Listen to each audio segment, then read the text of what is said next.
The word for today, from mistake to miracle. If Abraham and Sarah had been willing to wait a little longer, Isaac would have been born and the promise of God fulfilled. But they became impatient and, as a result, Ishmael was born. One of the names given to God in Scripture is Redeemer, because he can redeem our mistakes and turn them into learning experiences. He can turn the mess we make into the miracle we need.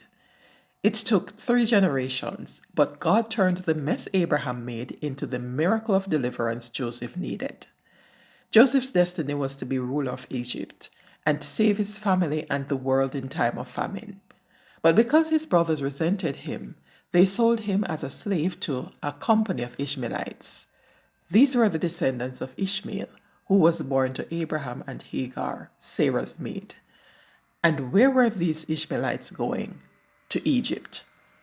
Then they lifted their eyes and looked, and there was a company of Ishmaelites, coming from Gilead with their camels, bearing spices, balm, and myrrh, on their way to carry them down to Egypt.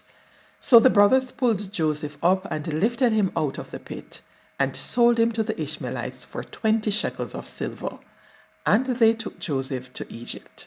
Genesis 37:25 and 28. God can turn a mess you've made into a future miracle. And that miracle will not only bless you, but others too.